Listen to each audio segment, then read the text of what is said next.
Well, I think Stephanie is coming, but why don't we get started and maybe we can get through at least a couple preliminaries.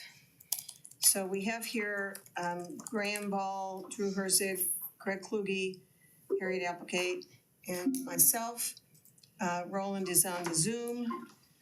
And we also have Lee Crumrine here with us from the Law Department, our Assistant Law Director, and our guest Jim Petrus. And what street do you live on? Joel in University Heights.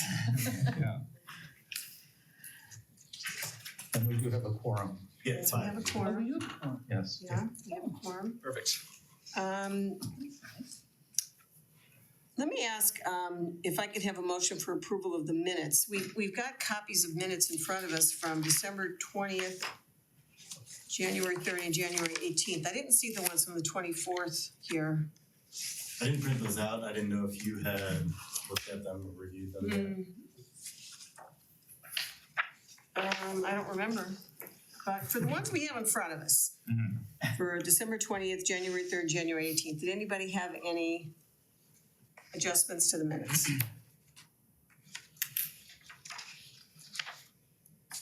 If not, can I have a motion for approval of those three sets of minutes? So moved. Seconded. Any discussion? All in favor? Aye. Any opposed? Okay, thank you. And now we are on to our agenda. We have no one here from the public.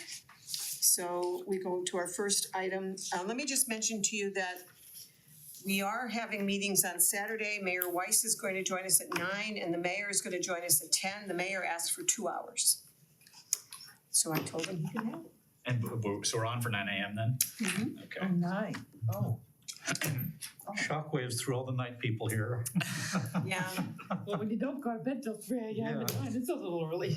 yeah, well, I hadn't realized initially that the mayor was, asking if he could have 2 hours, and he clarified that in an email. I mean, he picked both, but Yeah. usually that means people want one or the other. Hi, Dee. Hi. Good evening. Evening. But he asked for both, so the mayor has both. So Guy, that we're seeing Mayor Weiss at 9 on Saturday morning and the mayor at 10 for 2 hours. From 9 to 11, 9 to 12? 12, yeah. 9 to 12, okay. Bring a snack. Breakfast. Assuming since the mayor is coming that we have approval to open the building. Well, he didn't say anything one way or the other about that, Probably has a key. so I'm assuming, yes. 9 o'clock for Mayor Weiss then. I had called the city Stephanie. administrator today, and asked him about that. Okay. I didn't have a chance to talk to him. Okay. All right, welcome Stephanie. Hello. Stephanie, for a quick recap, for Saturday morning, we have Mayor Weiss at 9 and the mayor at 10, and the mayor asked for 2 hours. Okay, so we're ready for Councilor Petrus to come up to the table and take a seat. particular seat? Any place you'd like. Great. We appreciate you joining us today and taking the time to fill out the survey. So what we customarily do is, although you told us this in the survey, we start out by asking city council members to highlight for us the things that they think are most important for us to address in the charter review process. So I guess foremostly, I think that inquiry is essential for council members to be able to effectively do their jobs. Firstly, I think that that right exists as a Excuse me, we didn't introduce ourselves. Oh, I apologize. My mistake. You didn't do the roll call. Yeah. But I'm Graham Ball. I live on Brentford. Harriet Applegate, not Bradford. And not, what's the other one? Scarborough. Bradford. Roland? Roland Allen. He says Scarborough. Stephanie Morris, also Scarborough. Guy Thalian on Delwood. Double. Greg Kluge on Stillman. Linda Striyevsky on Delamere. Jim Petrus and I live on Lennox in the Cedar Fairmount area. Okay. Thank you. Anyway, proceed. Yep. So firstly, I believe that right exists as a matter of law. In the charter, it says except for the purpose of inquiry. I think that implies the existence of a right to inquiry. But I think that, shouldn't you want your city council members to be able to talk with department heads to ask, is this going to work for your department? Is there something else I should be considering before potentially passing a piece of legislation and imposing it on the administration? But from what I have observed, it seems that access to the administration is uneven. There is a council member who has told me multiple times that they are able to easily talk with people as they please. I have been a part of council for only a month now, but I have already encountered difficulty in trying to talk with staff members. In one particular instance, Councilman Maddox suggested back in 2022 that council use city-owned devices. As a matter of improved security, I fully support that. And at the end of the year, council allocated funds for that. And I reached out to the IT department to try to learn more about options, and it's been very, very difficult. Almost a month has passed, and I still don't have the answers to my questions. Devices meaning phones and computers, is that what? Like tablets or Yeah. or laptops, that sort of thing. So there are specific security related questions that we are unfortunately not getting answers to. And I don't know if it's just a matter of, in a particular individual's communication style. Maybe it's a case that they're just not very diligent, or if it's something else, I don't know. But I am sort of surprised. I, in my day job, am a senior IT professional. I lead large groups of people. I understand that you don't want to overwhelm people with requests. And I feel that I've been very respectful and very measured in my emails. And like I said, maybe it's a case that it's just individual style of these particular people who I've been trying to reach out to, not getting back. Have to see. But I think that it's also worth noting that I don't know whether folks have heard, but city employees were required to sign a document saying that they would not talk with city council members. So this is of particular concern to me. So there is a new process for being able to request information where you can reach out to people directly and copy the mayor. I am curious to know whether this document that all of the city employees had to sign still exists and whether that is in conflict with this new process where you can reach out to people directly. Even if it doesn't, I think that it creates a culture of, maybe hesitation on behalf of city employees to talk with people. So I think that in terms of what to do, I guess at the very least in the charter, it says currently, except for the purpose of inquiry, comma, yada, yada, yada. I think that it would be worth maybe creating a standalone sentence or two, because having to try to explain that right to people can be difficult and confusing at times. So, maybe clarifying that language, I think might be helpful in trying to, in conversations with people, explain that right exists. Maybe also adopt something that another city has. I know that it's pretty common, or I should say that it seems like what we have here is pretty uncommon, that council members have trouble talking with people.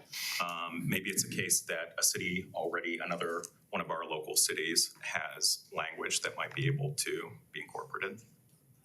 Quick question about this new process. When was this put into place? It's like October, maybe? Okay.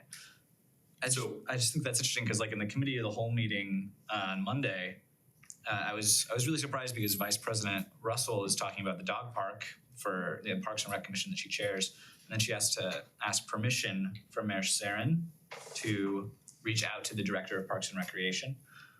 Does that seem, I feel like that maybe is, why would she be doing that if there's that new process in place? And also the mayor's response was, let me talk to him and get back to you. Well, in addition to that, though, Councilor Russell told us to this day, she is not permitted. Right. So as of the day she spoke with us, she has not been permitted to speak with, no, and vice versa, they have not been. My understanding is that with the old and I could be mistaken, I wasn't here for it, but my understanding is that all requests had to go directly to the mayor and that he would, try to fill them as he saw fit. And now people can directly reach out to specific employees if they copy the mayor. Okay. But I guess in that particular case, you're right. He did say, I'll talk with Director Ledbetter first. So I don't know what was going on there. Okay. So those are some of my thoughts on inquiry. I think also whenever Susanna Neerman O'Neill was still the city manager, during the mayoral race, she prepared information about the city for the then candidates. That was really helpful, I think, for them. I think that after someone is elected, after the Board of Elections certifies an election result, that person ought to be able to access material that their soon-to-be peers have access to. So after Election Day, I felt that I was making a good faith effort to try to learn as much as I could and get caught up to speed so that I could do my job as best as I could. I was using vacation time from my day job to come to the budget hearings, as many of them as I could. But emails were going out every single day, and I was never copied on them, not once. And it was frustrating for me when I was trying to learn as much as I could, and it seemed that I was being purposefully omitted. So I think that I don't know if, again, maybe it's just a standalone sentence that says that, folks, unless otherwise prohibited by law, are able to, access the materials that other folks can, or something different. But I think that would be helpful for folks. Was then Council President Hart or incoming Council President Kuda aware of your issues? Were they? Yes. Did they forward stuff to you? I was having to constantly ask council members, hey, did you get anything? Could you please send this to me? And people would try to, pass things along. But, I don't know what I don't know. So I don't know how many other things went out that I wasn't getting. There was an instance where right here in this conference room, people were sitting here like looking at documents that had been emailed out. Again, I used vacation time from work to be here, and I couldn't share in that, which was like frustrating until I finally said, could someone please email this to me? It seemed like every single day emails were going out. And I'm not saying I never received them as a matter of exaggeration. I mean, I literally, not once, received anything. And then after I was sworn in, Addie, the council clerk, had compiled some information about like phone numbers of like different employee staff or staff phone numbers and things like that she gave to me, which was nice. But it would have been very helpful to have access to the same budget documents that everyone else had access to. So was the council clerk ever directed to include you in the emails? I don't know what communication she and the council president had. But I mean, she is the channel, the clerk is the channel for council communications, correct? from my experience, she sends out some of the communications, but she doesn't send out all of them. So there were a lot of communications that were going out from the council president, and I was never included on any of that. So We have been talking about something that's not there in the charter about training and orientation for newly elected councilors that would possibly happen before you actually take office, because as you said, it would be nice to kind of get a running start at some of this sort of stuff. So you would be in favor of that, because that would be, in a sense, bringing you up to speed as to the issues that are going on and that sort of stuff, and making the Yeah, I think that transition? would be helpful, and I know that Lakewood, I think that it might even be in their charter that that's required. Tristan Rader, who is on their city council, was able to provide me with the documents that they have for their council members, and it's a totally different city, but it was still interesting to be able to look through them. And like I said, again, after I was sworn in, the clerk did provide me with a binder of some information that she had compiled, but you know, there is a lot of stuff that was shared with folks over that 2-month period that I just was not provided, so. And the truth of the matter is that you would be voting on this budget that was discussed at length in those 2 months, right? No, I would be living under the budget. Oh, you wouldn't be voting? Because Okay, Yeah. The previous They voted council on it? voted on the budget for this year. okay, sorry. But, you know, that's just an example, you know, those budget documents. Again, there could have been other documents that went out that I wasn't aware of. I don't know. But it seemed like, you know, in conversations with council members, like, oh yeah, you know, this was sent out, and I, you know, just wouldn't know what was being discussed because I was never included on anything. Now that, So, what we're hearing about charters, long-term ordinances are more, you know, in the moment. It seems to me that an ordinance might address that, an ordinance saying that newly elected officials shall be included in all communications to and from the council, something like that, so that if we put in training and orientation language into the charter, that would provide the basis for some ordinance language about just what you're talking about. It's like giving you the information after you've been elected so that you can be, you know, fully informed. You know, so when you take office, you know what's happening. yeah, that would be great. I also, thinking through some of the things that I think are important, I am a big proponent of ranked choice voting. I think that it does a really good job at, you know, having consensus candidates elected. I am grateful that it's being used statewide in Alaska and Maine. In survey responses, people say, I know that there's a concern from a lot of people that it might be confusing to some, but while it's different, my opinion is that it is not confusing. People are accustomed to making choices every single day, and survey responses show from those who have used the process that they view it as easy and they generally have a favorable opinion of it. And I think that, you know, we have over the years been a leader. Our city has been a leader in different ways. We were the first city in the state to create a registry for same-sex partners. We designate ourselves a nuclear-free city, and I think that this could be another really good Working so opportunity. far. International politics. Yeah.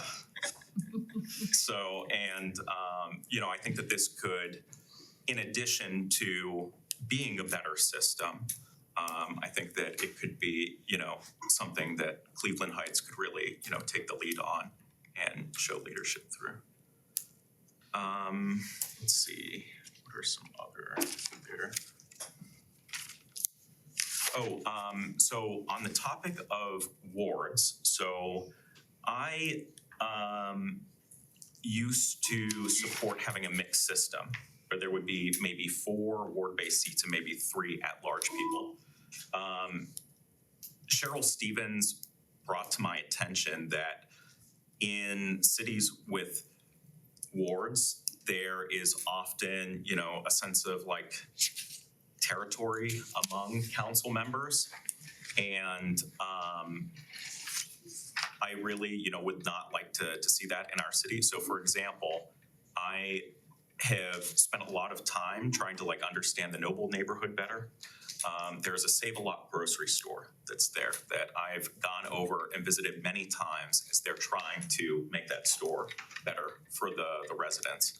And just the thought of like, you know, maybe not being welcome into like some parts of the city when you're just trying to, you know, learn more about it and trying to help, you know, is something that I don't really, you know, I don't really like the idea of that. But beyond that, I don't think that I have any particularly strong feelings about it. So I guess, are there any questions that I could try to? A hybrid system might be a middle ground because you would have at-large counselors and those people who feel that they really want to serve the whole city as you do kind of thing could run at large, and those people who feel like they are best, focused on their ward, their neighborhood issues could run as that kind of a thing. So I get the strictly ward-based could turn pretty feral kind of thing, but a hybrid system might either be the best or worst of both worlds. I really don't know. I know that there was a meeting a few years ago that one of the council members had. It was a neighborhood meeting where people outside of that neighborhood were told that they, were really welcome to join.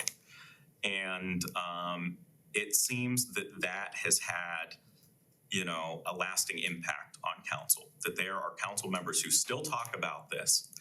And, if we were to create a system where there are designated boards, I just imagine that sort of thing being recurring and being amplified. I think that, it's good that everyone is responsible to all parts of the city, that we don't have someone off of Fairmount who says, I don't need to care about Noble, So that's my view, at least as of now. It's interesting that incident that you referred to, I think was like, it laid the groundwork for the rancor that's on city council right now. It really had a huge impact. Questions that I could try to answer for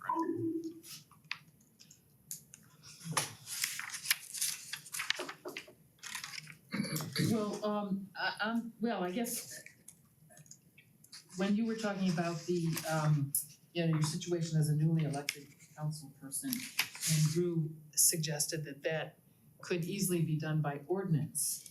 And you seem to agree with that. Now, you had originally said you thought there might be a place in the charter for that.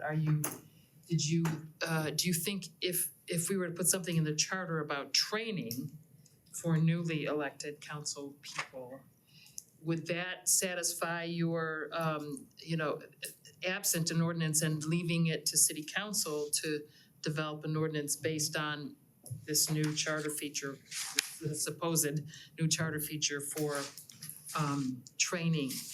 Would that satisfy, do you think, or do you think that sort of thing should be in the charter? I don't know what the best approach is. And so if people who have more experience with this tell me that it ought to be done one way or another, then by all means, I'll take that advice. I just feel that there ought to be some sort of, guarantee to access, however that's accomplished. So if it's the case that that's best done through an ordinance, I'm working on some things now, but okay, I'll add that to my queue and, work on it in a couple months. Like, I'm fine with doing that. But, that's just something that sort of came to mind. Yeah.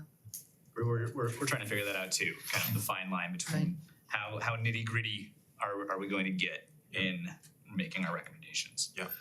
Go ahead. Well, I just wondered if you could just elaborate a little bit more as the newest member of council for this proposed orientation that we are considering. Are there any things that you feel like should be included, or like, I guess we probably wouldn't include that specifically in the charter language, but how do you feel about the idea of an orientation? I know you kind of said you were in favor of it. What specifically do you think would be good to be oriented?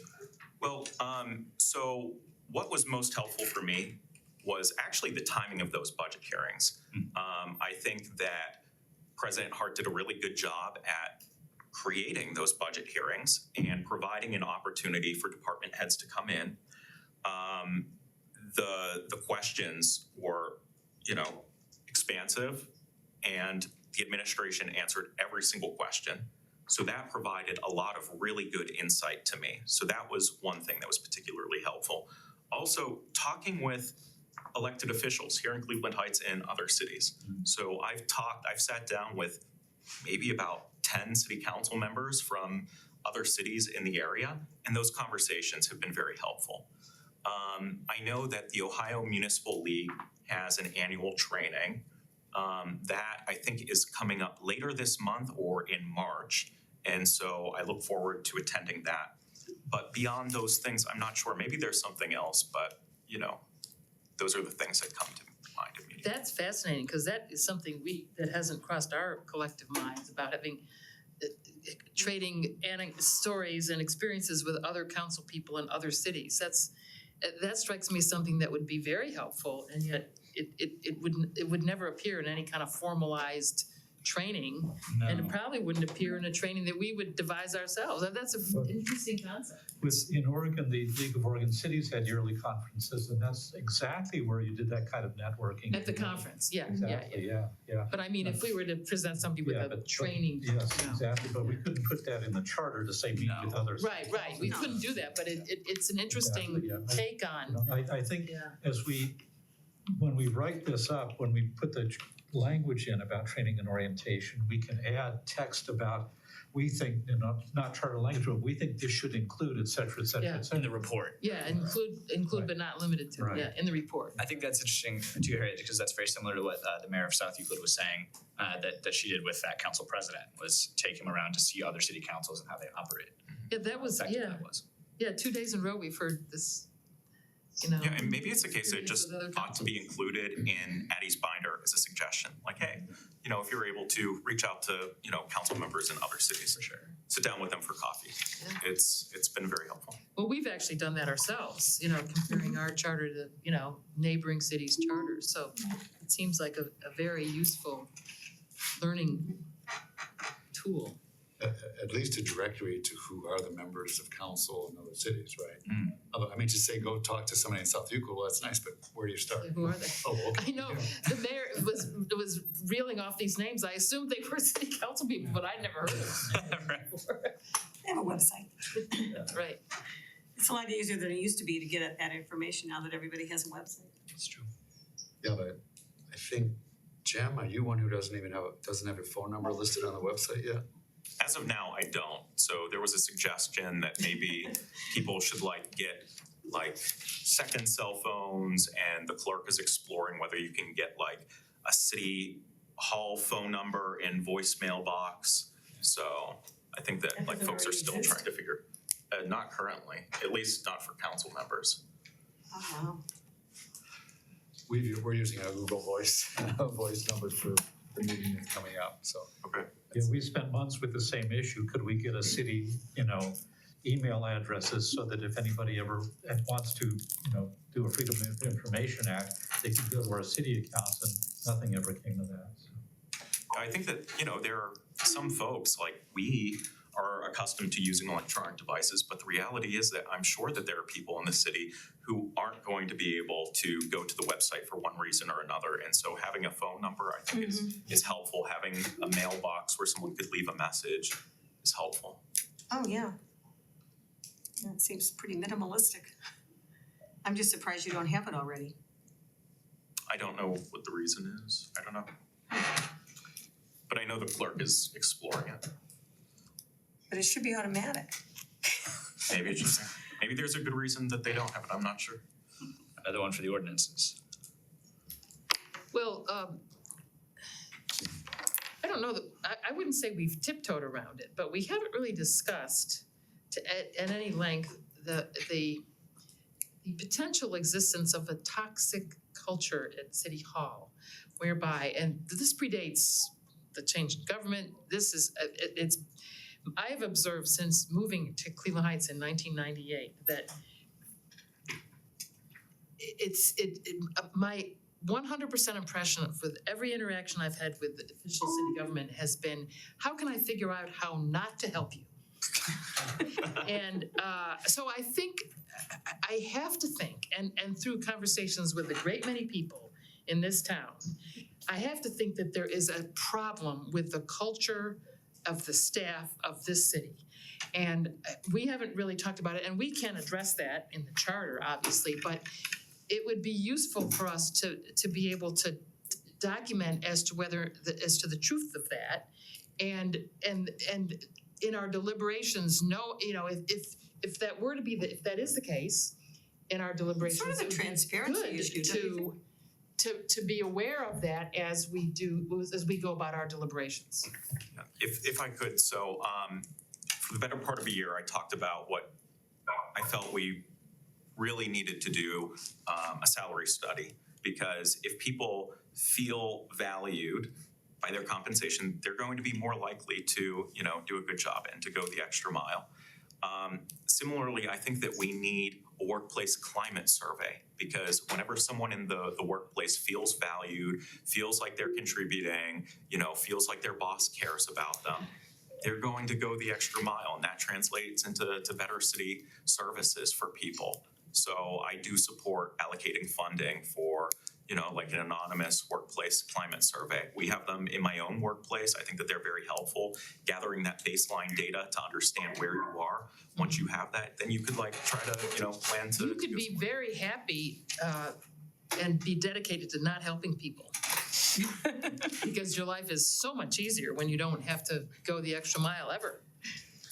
So So as I agree with that, that'd probably be a good idea. I don't see it as unhappy employees. I see it as a long-standing cultural issue in this city. Workplace culture. I just want to offer from my own experience in terms of work, Jim, I agree with you, that we need a survey, some kind of survey that goes out and gets information from the employees about how they feel about their job, how they feel about the climate where they're working, cultural survey, et cetera. Salary survey is really important. And we haven't gotten around to, I haven't gotten around to anything like that.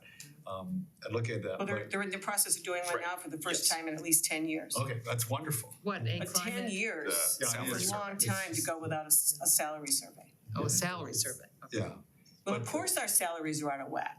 Yeah. If there hasn't been a survey for 10 years. And but I just want to offer, it's just anecdotal because I haven't done any kind of studies, but it is true that any interaction I've had with City Hall has not been good. All right, anything I've asked for, I've either been ignored or sent off to something else, where I was ignored. I've never been able to get a resolution of things that are bothering me at City Hall. And I have anecdotally around town just talked to people about their experiences, and the story's no different. The story's no different from anybody else. In fact, one story I recently heard was actually vindictive. Somebody called City Hall about something, and the next thing I know, they got a housing inspector coming out to their house Oh, within 90 minutes. wow. Yeah, it was just, it sounds ridiculous, but anyway, I just want to offer. that- Incredible. It's Yeah. chilling. It is, it's like a police state of some kind. But anyway, I'm not trying to, This is not charter related in a sense. I mean, No. we do No. get into grievances a lot here, and I understand that because people need to express frustrations kind of thing. But again, we're looking at creating a charter. right, and I would differ with you, Gru, all right? Because I do believe, as I sent out an email late today, if anybody gave any attention, okay? One of the things that we heard from South Euclid very clearly was that they have a culture of the council person is the advocate for the city resident with the administration. So if something comes up, they call their council person gets information, they know how to resolve it, they get the answer back to the resident. Okay, that is a cultural issue. Yeah. We can write something in the charter that says, you need to understand your job is to be the advocate for your residents. You're not just a legislator, as we have heard from some people. I do think that we need to, examine ways that we can pull those cultural, carrots and sticks. My understanding, what the mayor also told us was that that's not in the charter, and she did not think it could be in the charter. It is a cultural thing that she, intentionally created kind of stuff. To put charter language to say that you must respond to your constituents, it's like, what's the threshold? 1 call, 5 calls, 1 constituent, 2 constituents, that kind of thing. It just, I really get this, but again, we're becoming a complaint department rather than looking at language that can help the city steer itself through these tough patches. And again, I'm sorry to differ. Well, I guess I want to say, since I'm the one that raised it, is I thought it was explicit in saying it's part of what we as a charter review committee need to understand about our city and kind of maybe consensually and consciously understand it. Not your experience kept to yourself, my experience kept to myself. But it's important for us in our deliberations to understand this city as well as we can and as accurately as we can in order for us to do our work. It isn't, a direct cause and effect in terms of what ends up in the charter, but it is something that I think it's important for us to be able to, it's the context in which we're operating. And so as we do our work, it may be like after we heard from the mayor last night, one of the things I thought of was, well, maybe we need to put a pretty long preamble in, you know, I mean, there are, you know, to kind of lay out what kind of a city, you know, we think we are, we think we want to be, that sort of thing, because, you know, we have some problems from some very serious structural problems that whether or not we can address them, we at least ought to be aware of them, and we at least ought to,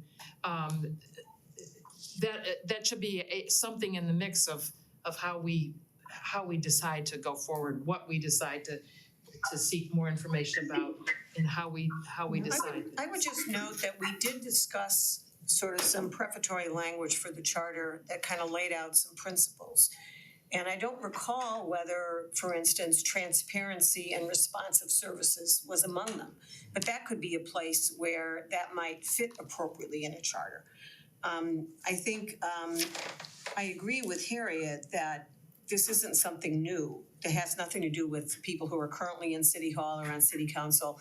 It's a long-standing problem, because I've had my own issues and people in my neighborhood had issues for 15 years with flooding on our street. And the city was totally non-responsive. But it did get fixed eventually, but it took intercession by a city council member to get it fixed. But do you think South Euclid is that opaque? I think that's a culture from the top down. Oh, And absolutely. I've been here for 27 years, and the city managers to the current administration from the top down, that has been their disposition and their culture. So I don't know if it's a Cleveland Heights cultural issue or it's a leadership issue. Well, I think it's both. But I can't picture those issues in South Euclid after listening to that mayor. I could not picture that kind of opaqueness and hitting the wall constantly. She would not be sitting there for 18 years as a mayor. 21 years. Thank you. Just Thank a you. She would not be reelected over and over and over. So I don't know if it's a city issue or it's just a leadership issue. Well, And I don't think we can legislate either in the charter. Right. you can't turn a big boat quickly. If this has been going on 15, 20, however many years, then you can't say, and this started 2 years ago, you know? Leadership can. I would just respectfully disagree. I understand what you're saying, but I would respectfully disagree. Plus, there's a lot of staff turnover going on, so it's a Yes. perfect opportunity to make a change of culture. And that, when Saturday, we might find out that that's what's happening, that the intention is to try and turn the ship with, again, not updated salaries, et cetera, kind of thing. I mean, we're, you know, I agree the issues we are discussing do affect city services. They absolutely do, kind of thing. And we need to understand that, because if there is a longstanding dysfunction there, then we have to make sure that whatever we do will not be sucked into that dysfunction. Because I think that's a real caution we have to keep in mind is this. I guess, But we're, sorry, I'm done. my question is, you know, is the charter, so I know we talked about like an ethics section and we've talked about principles of morality. But like, is the charter a place for overall statements about like conduct and morality? I don't know, that's like. Well, I think that's a good question, and I think you partially answered it, Linda, but you know, it might be useful in the preamble to inject two words that we hadn't thought of. One of them you mentioned, Transparency. transparency. The other one would be accountability. We may want to put as sort of values that this city aspires to. We may want to include those too, and it wouldn't be much, but It's a it might be touchstone. worth Yes, yeah. throwing it into a preamble, maybe. Did we ever recapture, because we looked at the preamble that the 2019 group did and we took out some Chamber of Commerce language and we put in some others, but then we lost that text, right? Because it No, was, Jonathan has reconstructed it. where is it? I think didn't he circulate that? I think It was in the Dropbox. And I have not got a Dropbox link. I've talked to Lee about Oh, this. I'm sorry. I have not got a Dropbox I link. am so sorry. That's a culture of dysfunction. I feel can- bad There you about that go. though. You know, I feel like, Jim, I cannot access any of the Dropbox materials, and I've mentioned that for weeks now. We gotta solve that, Lee. Well, I could write down the URL. That might be the most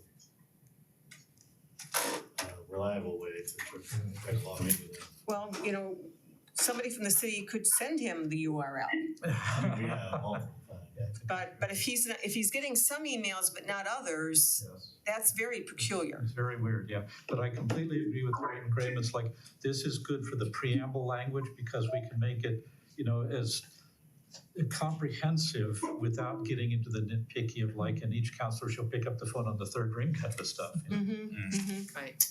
I just want to point out that in any organization, there's mission, vision, there's statements of what the purpose of the organization is, okay? And it is, I believe, it is something for discussion, Drew and others, that it is entirely within our scope to define the role of the council person at a high level, okay? And that role includes providing a responsiveness to the community or to the residents in regard to services provided by the city, which of course comes from the mayor's office. I mean, there's nothing inconsistent in my thinking with that, in that, with what we're trying to do. But I'm certainly willing to talk about that more. Yeah, and I don't think that's what I meant. I just meant like Oh, no, that's morality and conduct or. No, I understand, I understand. Okay. Drew was suggesting that wasn't a place, we don't have a place in this work, and I'm saying, to me it's one of the most important things that I feel we can accomplish.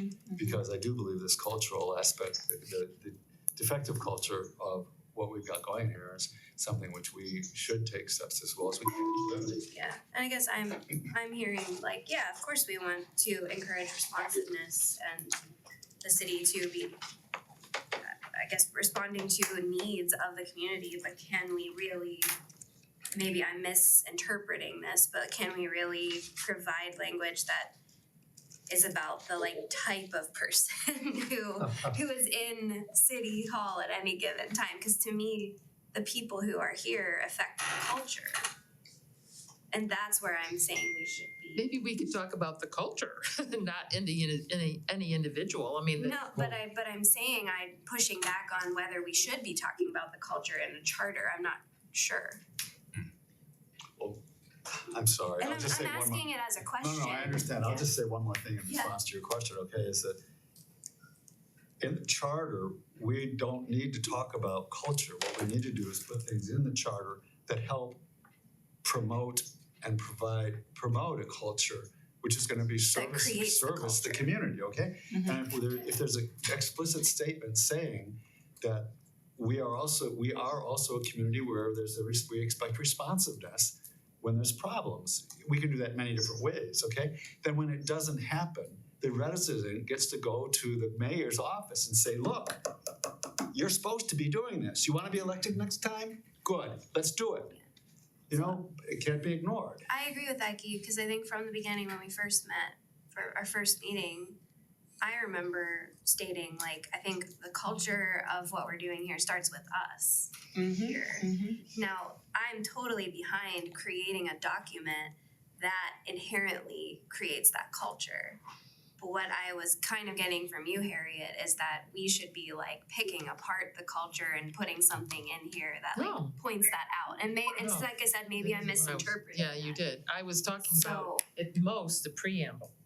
I was making this statement that we need to be aware, make ourselves aware of the reality of the city in our deliberations. Whether or not it shows up in the document is Right. irrelevant. We just need to be aware of it in order to do our due diligence to the city and to our jobs. and I That's all. think for the sake of time, we're obviously all very aware of the culture, just from, you all have shared examples just in 15 minutes of non-responsiveness and things like that, Yeah. so. I think in the charter, under the council, Article 3, Section 8, general provisions would be where we would put in language concerning the duties of city councilors to their electorate kind of thing. So that's, if we're looking for a place, that would be it. We've got the powers, number, and term. That's the first section kind of thing, and I'm looking through those sections. The general provisions would be, I think, the place where we could craft language that talks about responsiveness, that sort of thing, the obligations of city councilors, not to their unions, but to their electorate kind of thing. So if we want to do that, that's where it would go in. I want to be sure that we're not keeping Jim beyond usefulness of his presence here. I'm happy to answer any other questions. If I gotta ask, in the survey, when it came to ethics and comprehensive non-discrimination and rights of residents without citizenship, your answer was not opposed to such a position, in each case. That's, To including those, I'm sorry? to having those included. Well, okay, but, all right, so can I just think on ethics, for example, you say not opposed, that's not a very strong endorsement of saying we need it. Is that your intention? I guess I haven't studied it enough to take a strong position on it myself. So if this group feels that it's necessary, then okay, I would likely support, that. Thank you, I understand. Yeah. Also, we didn't give you any specific language, so it's very hard to say, yes, I endorse I this tried to statement. go back through the notes Yes. from the last Charter Review Commission.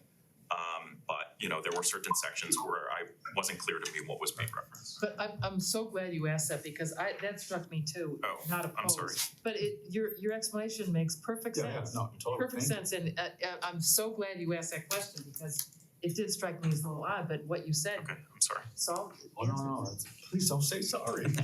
We appreciate you being here so much. Yeah. Any other questions for Jim? Okay, Jim, well, thank you. Thank you for your time. Thank you. Appreciate it.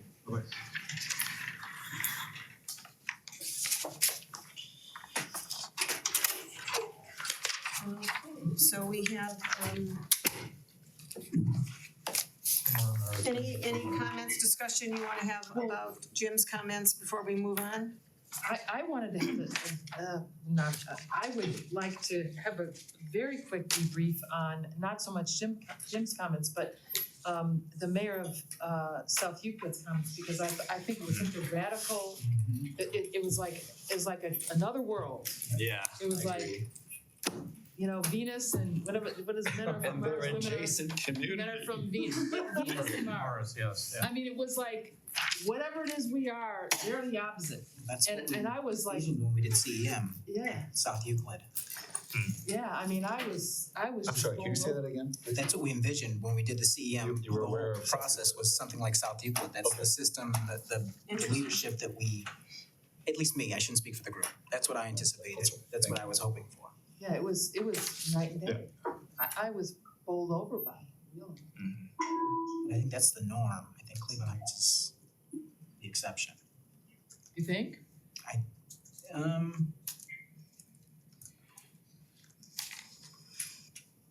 Well, Yeah. every city doesn't function as Correct. well as what she She made. did. So I mean, I don't know how they really function, but if she is to be believed, they work like Very well. a charm. Well, yeah. I shouldn't say that's the norm. I don't know. The I would like one to hope it is. one beautiful thing that she was talking about is that the budget process, for example, it's not a once-a-year process.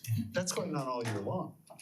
All year long, the department heads are talking to the council department, what do they call it, council chairs, et cetera. So there's no Department. big deal, department chairs, but I mean, in other words, it's just something that's occurring almost organically.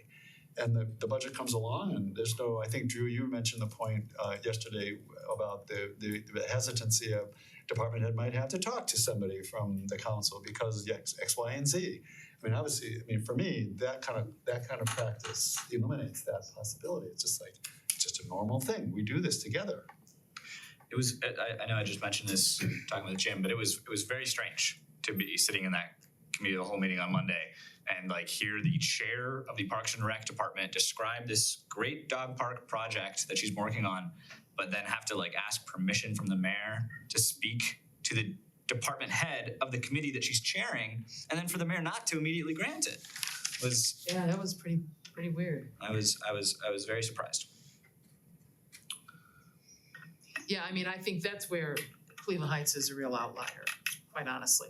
And if it's true that people had to sign a document that says they will not talk to city council people, that is horrific.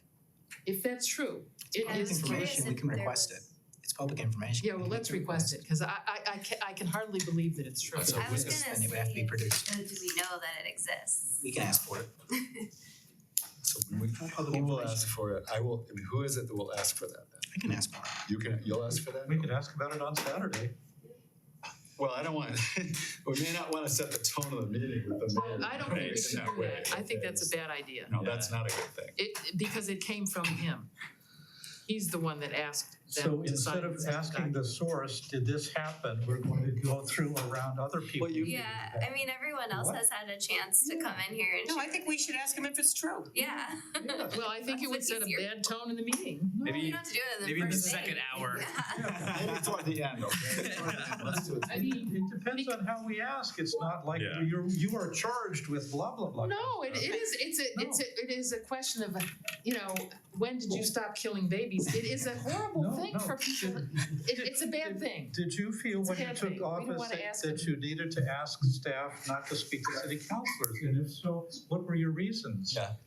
Well, if you don't think that that's a Absolutely not. very. This is, we have to give the mayor a chance to represent But his I just think side. we're Yes. creating a double standard here where like council can come in and like share whatever they want, but then like we can't talk openly with them. No, I'm just saying, it's The an mayor asked for 2 hours. I'm sure incendiary he has a lot of question. things he wants to talk. It's an Well, incendiary question. Bring to as ask. fast as, because I'm gonna ask it. My only request would be is that we've had a certain pattern in terms of working with our interviewees, which is that we've given them a survey, they've put time and effort into creating the responses to the survey. We should give attention to what they've given to us that we asked for before we get into other issues. And Drew, you're fully free to talk about whatever you want, but I would ask that we focus on what we've asked them to give attention to first. I would agree with that. 2 hours is plenty of time. I have a question for the mayor, which he's not gonna smile about perhaps, but it's all right, I'm sure it'll be a productive session. Yes. if he stays. What does that mean? It will be a productive, collaborative discussion. You following our normal ground rules Yes. for polite behavior, right? Oh, absolutely. Yeah. Wow. Nobody's been impolite that I've noticed. Take me aside. If I've been impolite, take me aside and tell me. Okay. Anything else that people want to discuss regarding the folks we heard from last night? Well, Or from Councilor Petrus? the only other thing that I was very struck by, and I think it is so relevant to our work, is that Jean Gordon saying, I only switched out the words mayor for city manager, which makes our cleanup of the charter with the red lines on it that you just even more important. I was shocked that was the case. Shocked that that's all that the only changes they made. That's incredible. Well, but please, if I might argue, okay, please understand, I don't think it was done for lack of an interest in doing a more No, thorough I'm not visit. saying, I'm not It was- impugning any motives to her. Okay, so. No motives at all. It was jaw-dropping that those were the only changes made. The switch out of Yes. the word mayor for the word city manager. In some It's sections, jaw-dropping. there's red lines, we see exactly what they've added, there's more than just that. Yeah, I mean, but she said that 3 times. And that explicitly balance of power was not addressed at all. Yeah. I wanted to say, and so it was your fault. Well, she did. She took Yes, responsibility yes, she 3 did. times too. And we were very polite about it. Well, they had constraints. But it They had was constraints on what they shocking. could do, and I understand why they were conservative about that, because they didn't want to get tangled up in months' worth of arguing about whether it could go on the ballot or not. And litigation. The amount of work that they put into it, the legal consultation, this and that. I'm not impugning any No, bad things there's, to them. it's not about Yeah. motivation, it's like, but they really prepped themselves for this, but then they took the easy way out on some of the most critical parts of the charter. Just one more point, that is that Jean mentioned that the way the city administrator has been implemented is somewhat entirely contrary to what she anticipated the intention was. They anticipated the intention was. And in my little email today, I just mentioned that it would, if you all agree, I mean, we have to talk about it, but certainly Jean would be one person to turn to say, can you write it right now? And just tell us what you would do if you had it to do over again. That would be I think that's really important. Yeah, I think it's pretty fundamental the way a city operates. And it came from Jean's comments. And that's why I bring it up now, and I Yeah. appreciated it. It's very powerful. To me, it's a very powerful learning from yesterday. Well, it'll be interesting to talk tomorrow with Mayor Weiss about how the city administrator functions in Shaker. Because my understanding is that the city administrator has a much more visible and wide-ranging role in Shaker. And it may be in part because on paper, the mayor of Shaker is a part-time job on paper. And for the current mayor and the last couple of mayors, I don't think that's been at all the case. But that's what it is on paper. So I think they have, I believe, a tradition that the administrator's role is much bigger. Much bigger. He's a very visible presence at city council, as I understand it. I thought it was Jerry Chaikin. Is this Shaker? The mayor is David Weiss. Yeah, but City Jerry administrator. Chaikin is the administrator, is she I not? didn't mention the administrator's name. Oh, well, that's a female. I'm sorry. I don't know who it is. Oh, I have no okay. idea. Oh, okay, Jerry's a female? yes. I can barely keep up with Cleveland Heights. I cannot. I serve on a board where she's a president, so Okay. I can say this about her. I think she's the administrator, the chief administrative Okay. officer of Shaker Heights. I believe that's her title.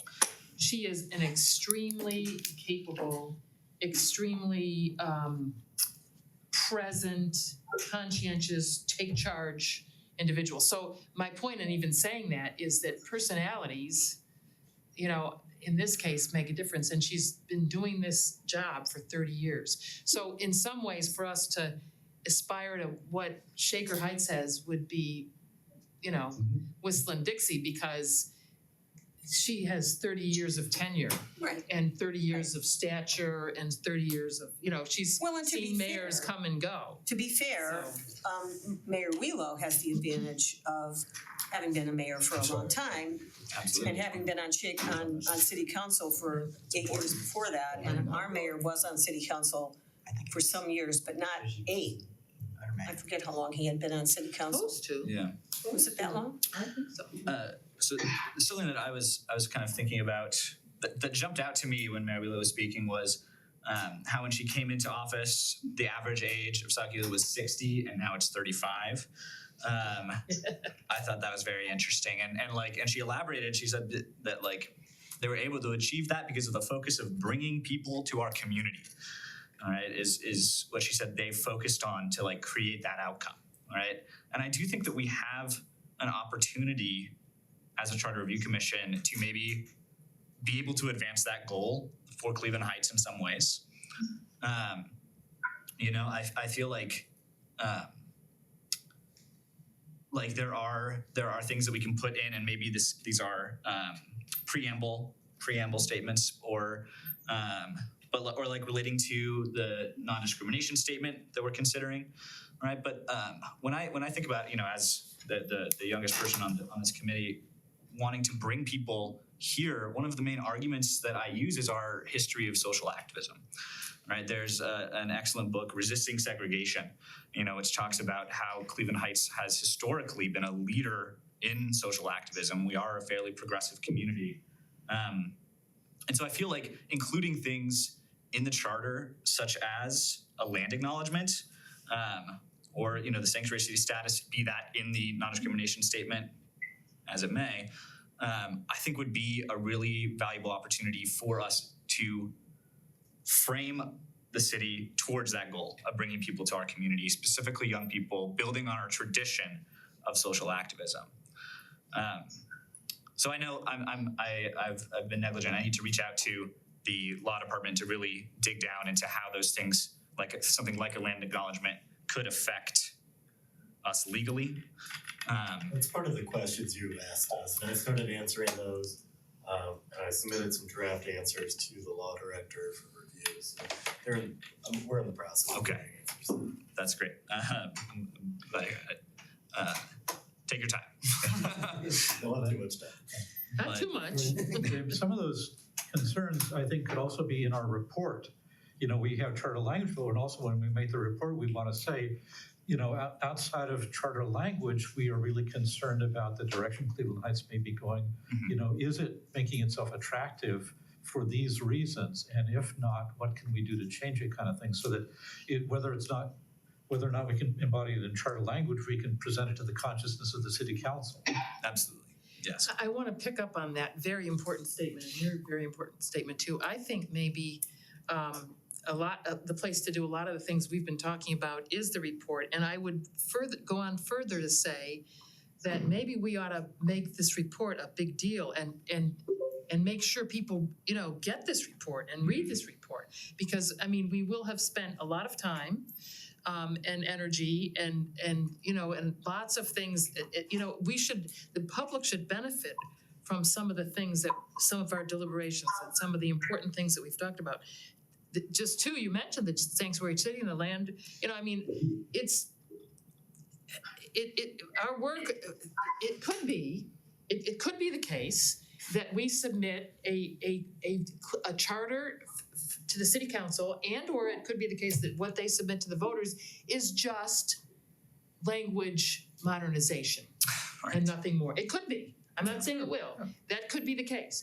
And all of these discussions that we've had and all these guests all this information and knowledge that we've been able to accumulate will be lost. So it seems to me that maybe the report from this committee becomes more important to us than we have previously discussed it as being. Because almost all the stuff that you've brought up and a lot of the qualitative things that the Mayor Wheelo brought up, we know we can't touch. We know we can't touch. And I want to repeat that, Stephanie, so you make sure and my point is clear to you. We know we can't touch this in the charter, but they are very important. And I think further that we have a city that is in crisis. Our city is in crisis. And this is only a very small aspect of it. It's the skeleton, the bones upon which things are erected. It's our Constitution. But we've got, Guy and I when we distributed the leaflets to these businesses, I wanted to cry. They're shuttered. They only are open to they only deliver. It's horrific. There's so many places that only sell lottery tickets.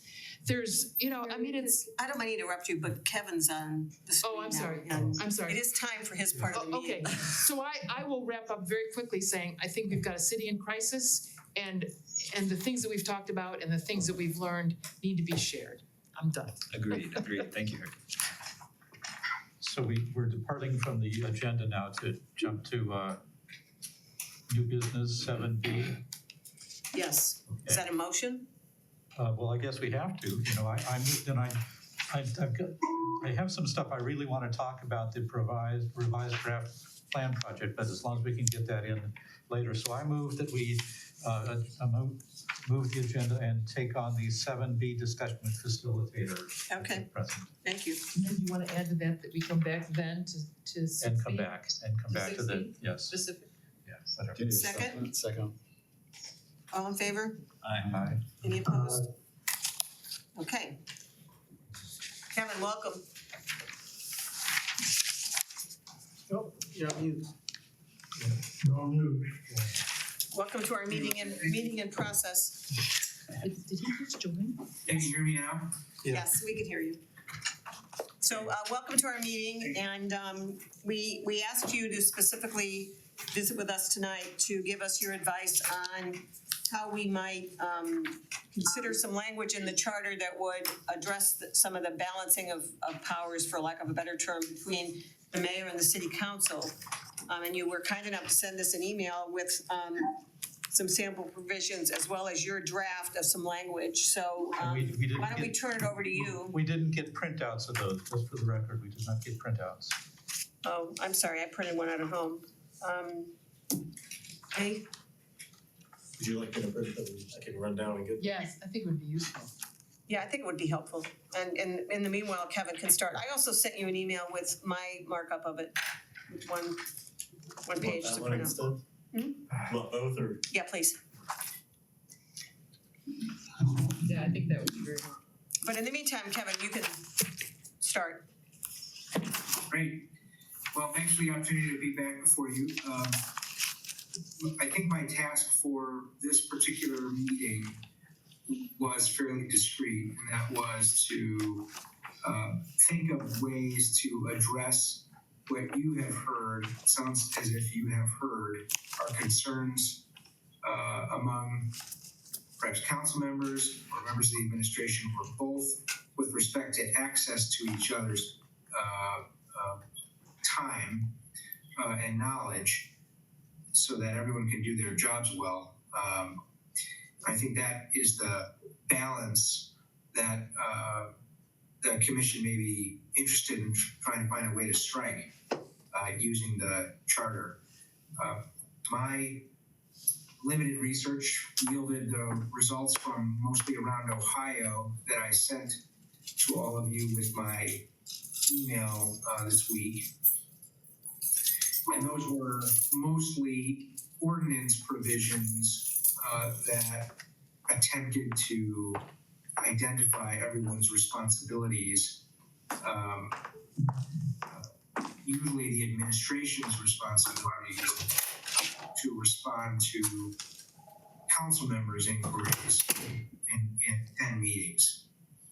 I am decidedly sort of unaware of exactly what may be the concerns in Cleveland Heights over this issue. But what I attempted to do nonetheless was to find a way to write language that helps strike a balance. And maybe that's informed naturally by the fact that I was both in administration and at city council, and experienced situations where the government was considered very open. Can you still hear me? Yeah. Can you hear me? Yes. Yes. Yes. Okay, great. Even though some of you left, you're still here. I got a pop-up that said that I left the meeting. I want to make sure. Don't believe it. I won't. You got the same pop-up. So the language that I wrote probably was informed by my experience in both an administrative and a council role. But I think it was intended to set expectations more than provide a cudgel or a hammer or any sort of very distinctly enforceable terms. The idea was instead to make sure each branch of the government knew how it was supposed to behave in terms of sharing information and accessing the time of the other branch. Linguist changes to what I wrote I think are perfectly appropriate, and I think they do a little more to, rather than set expectations, I think they do a little more to actually provide definitive language around attendance and things like that, which is perfectly appropriate if that's the direction that the commission wishes to take. Yeah, well, the people here haven't seen it yet because Leah's getting copies made, and I don't know if folks had an opportunity to see it before they came to the meeting. Well, I looked at it, although I welcome the opportunity to look at it more closely, but I have a question for you, Kevin. Some of those, except for if we could set aside Salt Lake City, which was extremely detailed, some of those, and the rest of them were kind of short, and a couple of them had said charter. So I'm assuming that the other ones on the list weren't charter, but to me, they all seemed similar enough so that any one of those cities' paragraphs could be appropriate for a charter commission, not just the ones that say explicitly say charter. Yeah, I didn't mean to send those around with any sort of guidance on whether or not that language should or could appear in a charter. I think all of it could appear in a charter if you wanted to make it that way. Even Salt Lake City's, it's highly prescriptive. Salt Lake City's is highly detailed and probably therefore less appropriate for an elegant document like a charter. But frankly, all of that could appear in the charter if you think that the situation warrants it. I will say this, any language in the charter that obligates officials to behave a certain way is usually enforceable only in a court of law, and oftentimes that involves, for example, the law director having to bring a lawsuit against an official of the administration or council, and that is an exceedingly rare occurrence. What about the ballot box? What about the ballot box? Isn't that an enforcer? Sure. Oh yeah, naturally. Yeah, right. All I mean to say is any language that is prescriptive and sets more than just expectations, but instead directs officials to do certain things a certain way, behave a certain way. The penalty for failing to do that is usually finding yourself in court, in a mandamus or a taxpayer action brought by the law director or some taxpayer. That's just a very, very rare occurrence. Law directors don't sue their own officials with any regularity. I mean, it probably hardly ever happens in Ohio. So regardless what you do, I think at the end of the day, practically speaking, what you'd be doing is setting expectations, because that's how these things really are enforced. The voters can decide for themselves whether or not officials are behaving according to the expectations established in the charter, rather than some judge. Very helpful. Yeah, in fact, I noticed at the committee of the whole and/or the council meeting on Monday, there were, I think the mayor said it, and I think there was another allusion to the charter. So, I mean, it's not like it's not like the charter's ignored. It's a political tool. Yeah, the mayor alluded to the charter in Monday's meeting. I just wanted to know. That's good. I mean, I think that's a good thing. That means that your officials are looking to the charter for guidance. What was the context for that? That's certainly not a bad thing. I would just say though that in terms of This isn't what we want. writing language, Well, that's my draft. let's say you came up with a charter provision that said that.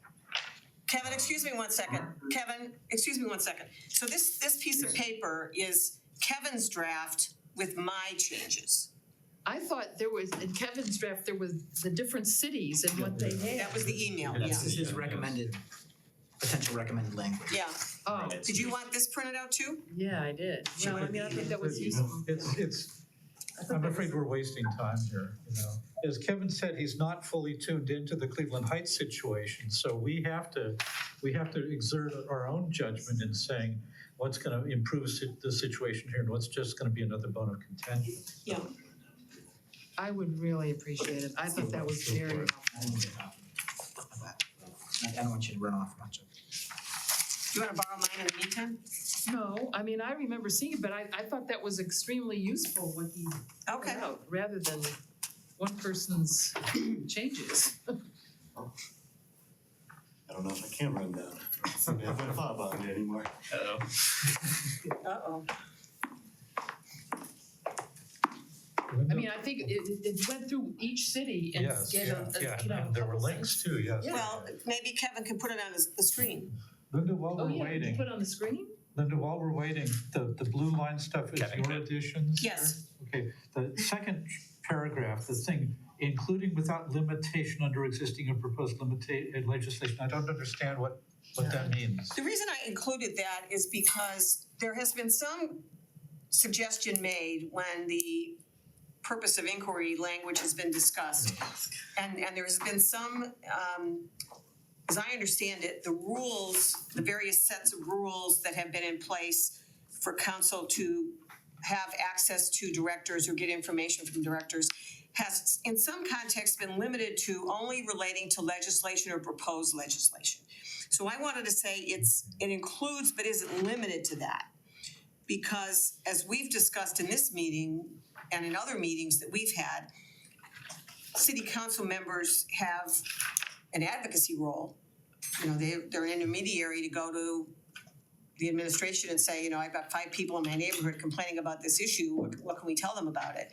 So I didn't want it to only be viewed as access being available only in the context of discussion of existing or proposed legislation. I like how you've changed constituent obligations to service functions, Yeah, whatever. just because it feels more like it's not necessarily their prescribed duties, but rather as representing Yeah, individuals. I thought obligations was a little strong and that there shouldn't be such a narrow, again, it's the same point, that the reasons for asking for information shouldn't be so narrow. They should have more flow of So I information. have a question. I'm completely in the dark here. What you have, what we see I here, want to finish my question as soon as you're okay. done. oh, well, go ahead and finish your question Well, first. I would say change that language to without being limited to existing or proposed legislation to make it That's clear. okay. So again, saying responsibilities, comma, without being limited to existing or proposed legislation. To me, that seems clearer than what's there. Yeah, well, what I did is kind of common lawyer language, but we used it. All you common lawyers in the building.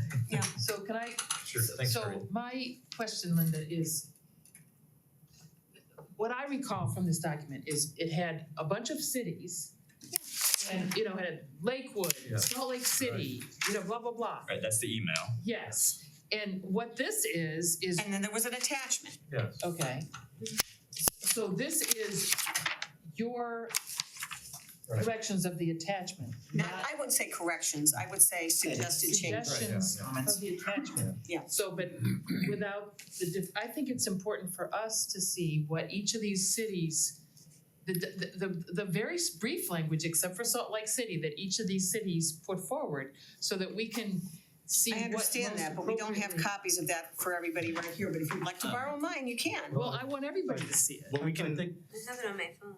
yeah, I think then we might want to postpone this to our next meeting so that we can have the copies, because we're taking facilitator time, and, since we don't have access to the copies, let's postpone this to a time when we do have access to the copies and not waste our facilitator time. I agree with Harriet, it's very helpful to have them in front of us, but we won't have them in front of us tonight, so let's figure out how to move on from here. what we do have though is this attachment, right? Yes. So this is the suggested language that Kevin has prepared for us, and Linda has made suggestions to these suggestions. I guess maybe Kevin, if you could maybe just walk us through why you chose to suggest this language. Sure.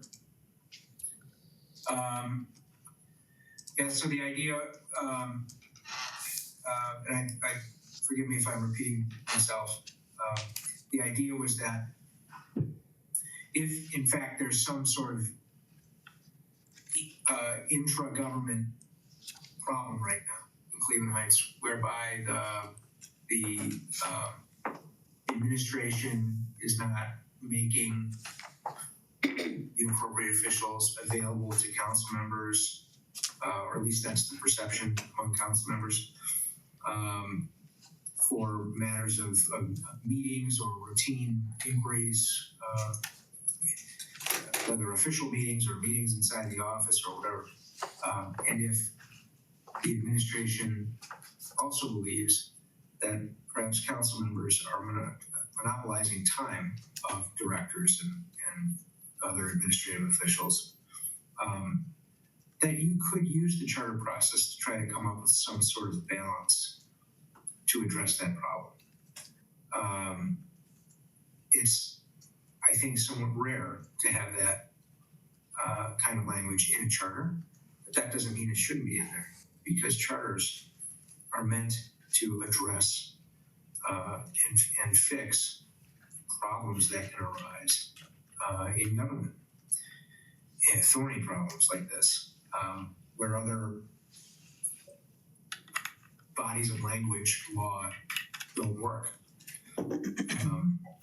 So the effort I made was to try to come up with some sort of language that balances the need for director information, access to directors, and other administrative officials. with the need to make sure that they are performing their work efficiently and not having their time monopolized by council members. And if any of you weren't in the room when I explained this, it probably comes from my own personal experiences as a councilman and my own personal experiences as an administrator, since I've been both.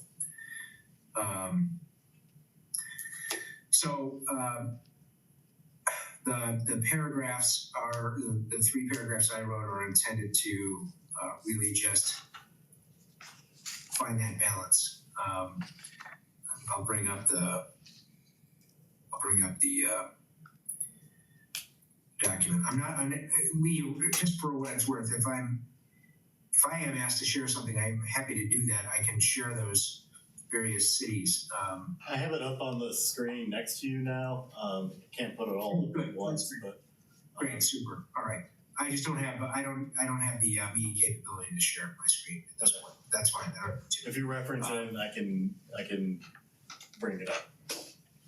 Yeah, that's fine. So I'm actually just going off of Linda's version from today.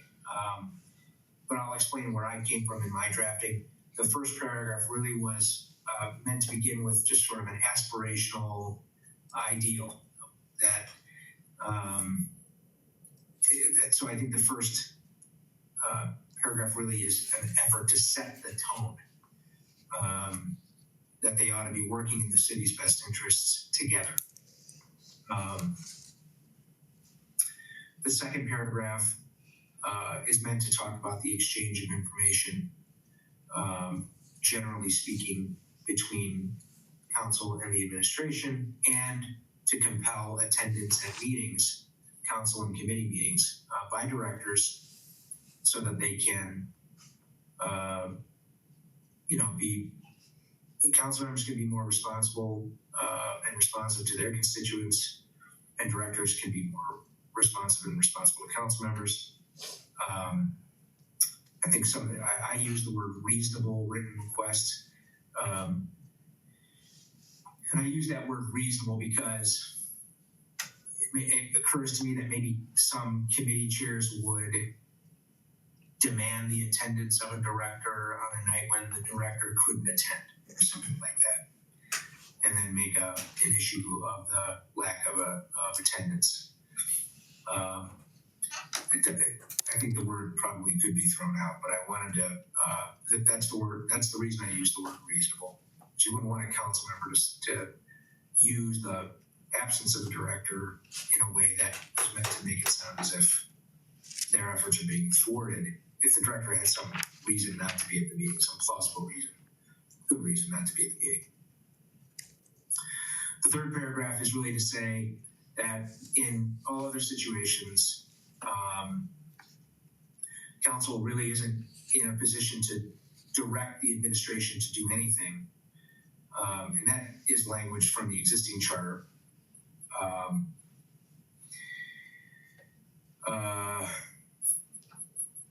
I think that's generally the upshot of the third paragraph, is just to keep in place the current language from the Cleveland Heights Charter with respect to, council members not demanding things that they're not permitted to demand of directors. That's it. I mean, that's really the outline of it. And it draws from some of those various communities' provisions. San Bernardino, I think, certainly Cleveland Heights, maybe a little bit of Cuyahoga County. I also used one bit of language from, I'm trying to come up with that one. Can you scroll down, since he's talking about it now? Sorry, San still looking Bernardino. for it. San Bernardino one's real good. Yeah, it was pretty surprising. Yeah, that's like San Bernardino and Salt Lake City, just a little bit. I basically tried to truncate Salt Lake City into a sentence or so. That was it. Can When Queen asks a question. meant to be just a useful starting point for you. It wasn't meant to suggest that you would agree to this. Guy has a question. Kevin, if I can ask, I think I have two. One, the simplest thing is, do we need to include something regarding remote attendance, as in like a Zoom meeting or something of that nature? If we want that, or would that be assumed, or is there any need to mention something like that? I'm not sure that it I would go wouldn't in think- here. I'm sorry? I'm not sure that it would go here. I mean, if we wanna put that in the charter, it probably goes somewhere else. And I think that would be ordinance language, not charter Yeah, I don't language, think that because goes in Zoom the comes charter. and goes. Okay, very good, thank you. Kevin, the other thing is that I'm fully aware of responses that have been, I'm fully aware of the possibility that a response could be inadequate. And I'm wondering, is there anything we can do besides say that we'll respond? Because a response could easily be, I don't know, I don't have time to do this, I don't care, I'm not gonna give you any information, et cetera, et cetera. So merely a response, is there something we can do that imposes more accountability for a meaningful response? Maybe that's just the word, I don't know. Yeah, What do you do? I guess my view on that is, I would like to set a standard here that we're expecting reasonable good faith behavior. Okay, And that's the reason that in one place I took out the word reasonable, because I want to assume that people are acting in good faith and they're not gonna be jerking people's change and wasting their time. And that if somebody asks a question that requires too much work, that somebody's gonna respond to them and say, I know you're asking this question, but I'm afraid it's really gonna take a while to get the answer, and it's, given the other workload, we really aren't gonna be able to get to this, maybe you need to bring a consultant in. It's not just gonna be having them wait for 3 weeks and then say, yeah, sorry, can't do it. There's gonna be a good faith effort for But people to work it doesn't assume good faith on the part of city council. It's very, it assumes the city council, while council may make inquiries, neither council nor any of its members shall dictate the appointment of any person to. Well, that's That pretty, doesn't assume good faith on the but city that's council different, part. Harry, with all due respect, that's a different issue.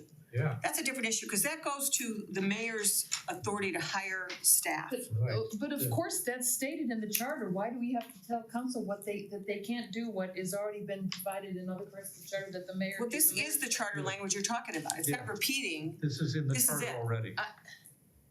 Kevin said Oh, this is okay, in the this is charter from the already. charter. Yeah. Okay, it's already there. Okay, all I right. would suggest that, I just thought it would be, for efficiency's sake, wise to put yes, any of this balancing language about the council and the administration in the same section as where the current charter language resides Yeah. in respect to. Yeah. But and the- Linda, where you took out the word reasonable, I understand your reasoning, but I would like to put in like the word maybe timely, because lately we're getting these really weird, there was an emergency move to get insurance for this meeting kind of thing, sort of stuff. So I think we need to put some constraints on the written request. I think timely is good. Timely, okay. I wanna go back to Guy's point. The problem we have is unresponsive department directors. It's a long-standing problem. It has nothing to do with the new form of government.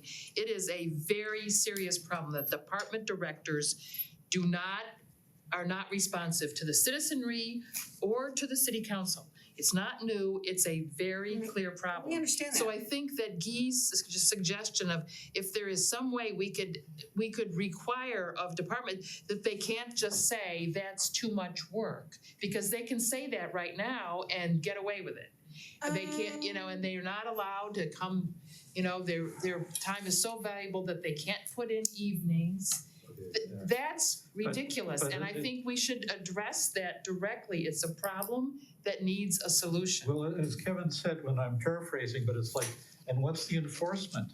Are you gonna have the city council suing a No, department I'm just, director? no, but But it's like, we can put it in, it's like they should respond, this language is great, but then it's like, if we're gonna, start saying there'll be punishments if you fail to, how are we gonna do that? no, I was just trying to go back to Guy's question.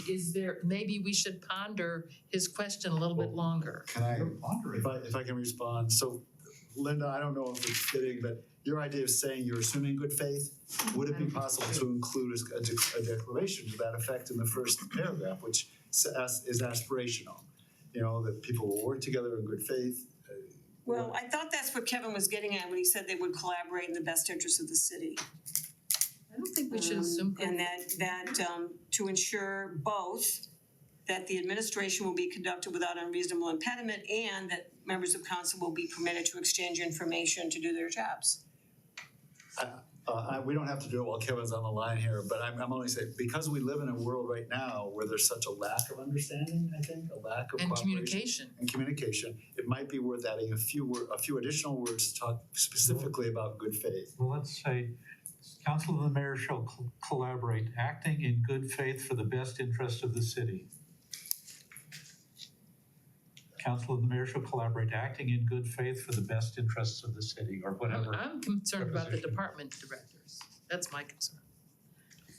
And that, as we've said there. And I don't think we should assume good faith. We don't have it now. Why should we assume it? That's something for the ballot box, apparently. But again, is that language acceptable, acting in It's good okay faith with for the me. best interests of the city? I like it. Okay. So we got To the be words. put where?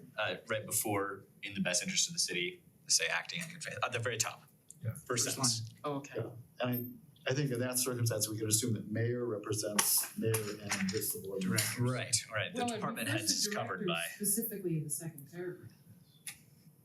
I know it does, but I believe in that first line, we can assume that mayor is a global reference. I don't think further specificity is called for in the first line of this document. Yeah. Is my statement, that's all. So can you read the new Sure. suggested? Council and the mayor shall collaborate, comma, acting in good faith for the best interest of the city. I could say in the best interest, but I hated to use in twice in such close context. So does acting in good faith for the best interests of the city seem okay? Mhm. Right. Then comma to ensure both, et cetera, et cetera. Seems good. And I'm a little concerned, I don't know if we're workshopping this or not, I don't know how to use this time efficiently. I'm concerned about saying other city employees, because I don't know how much a low-level city employee should be worried about getting a written request from the council to show up and talk to them about something. I don't know how far down the city council should be allowed to reach into the administrative function. So I want to register that as a future concern, because our time is limited tonight. Okay, why don't we mark that as something for discussion, and does anybody have any questions that they wanna ask Kevin while we have him? Excuse me? Kevin, I'm wondering your For sure, yes. your opinion on the issue that Harriet is bringing up about accountability. Because to me, I think I've stated this in some of our meetings, like there's only a certain level of what we can really dictate here as far as like how a single person conducts themselves in the workplace. Like we can't control those things. I agree that we're setting an expectation and that we should still address, like we are all concerned about this issue. So what is your take on, if I may ask that, what is your take on accountability? I think as far as directors go, this drafting is to me an effort to set expectations among directors as well as the mayor, who controls the day-to-day activities of the directors. So I don't think this doesn't do the job of setting those expectations among the directors. If you really wanted to try to go down a different path as a commission, you could try to create some penalties or something like that in the charter. I don't know that that's really practical. No. Yeah, and I'm not suggesting you do want to go to that path. In fact, I didn't put those in there because I don't think that that's very No, meritorious. I don't think You may it's, decide ultimately that it's such a bad problem that it needs to be addressed with some sort of penalty provisions. But I think those are very, very difficult to enforce, especially when we're talking about exchanging information and communication, they're equal or they're doubly difficult to enforce because there's no clear-cut standard. Right, I Right, that's appreciate your what- so- opinion. right. That's why I think it's important for us to make it clear, and again, we can reinforce this in our report, that we expect all these people, all the elected officials, all the city staff to act in good faith in the best interest of the city and to get along in a collaborative way. They're not gonna agree on everything. We're not living in Pollyanna land, but they can try to cooperate and collaborate and get things done and have some flow of information that makes sense so that city council people can function. Well, I just want to, for the record, state that I had never at any time said that there should be punishments. Since you addressed me directly in your question, Stephanie, I never suggested punishments, nor do I support that. And I And I take the blame for putting any words in anyone's mouth with respect to punishments. I did see somewhere out there some language about removing folks from office. It didn't have to do necessarily with this issue, but there was moral turpitude thing. We worked on that. That's just- Yeah. removing directors from their positions as a result of these issues. Not these issues, but other director problems. And that's HR under the So I mayor. think there might be some penalty language out there that we could try to track down and use, but that's all I meant by that. Yeah, I don't know that we have any interest in that. Is anybody interested in penalties? I think we have no appetite. We have no No, appetite. we don't. Nobody's looking for But penalties. thank you very much, but we have no appetite. We're not that kinky. And I want to mention that a couple times Stephanie's been called out. She's not alone in these concerns, so I didn't know, and I. No, but I she understand. mentioned my name Exactly, twice, yes, so and when I've- she mentions my name, I feel like I have to answer And that. I've mentioned your pants, so. Well, if I misinterpret something, I'm happy to be corrected. Yeah. We're all assuming good faith here. So do we have any other questions for Kevin or any other of these provisions you wanna look at? Do you want Lee to put them up on the screen? We've got 20 minutes left. I believe we only earmarked 30 for Kevin today. Yeah, I mean, we could have Kevin come back again, obviously, we're not finalizing this language tonight, but it seemed like a good time to have him give us his guidance on this. But we could certainly have him come back for another meeting if we wanna talk about this further.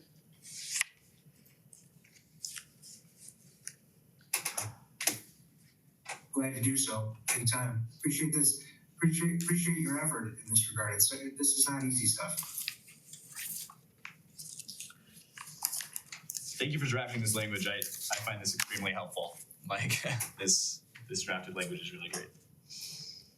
Okay, last call, anybody have anything else for Kevin tonight? Okay, well, thank you, Kevin, we'll be back to you.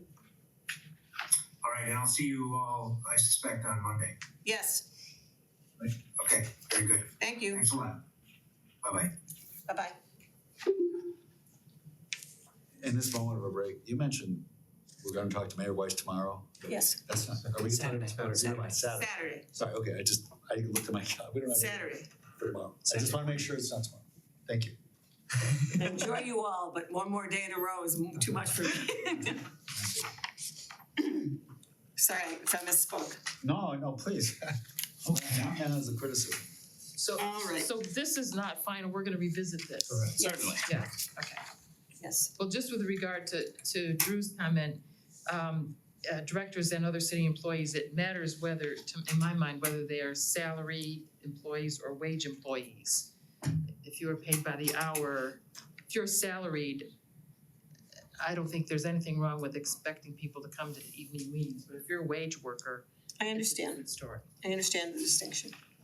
Would you like me to insert that into our red line just for discussion purposes for later? Well, I'll make a note here, cause you can put it in if you want. We already have a point here to consider further, including the reference to other city employees, and we could add to that Harriet distinguishes between salaried and hourly. Beechwood Charter does say directors and city employees.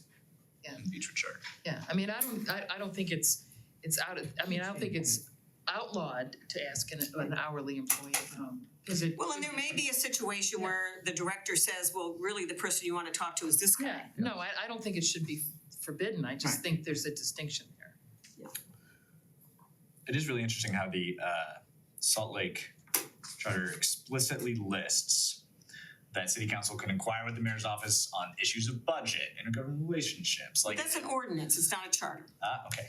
It's an ordinance. So if the council and the mayor, wanna hammer out an ordinance that puts those kinds of rules in place, they can do that. But I'm not sure, in my mind, that's not charter. Right, for sure, Kevin, that Kevin makes did sense. say just now that even the Salt Lake City things could go in Yeah, charter. but he, We might elect not but to put it's them not- in a charter, but.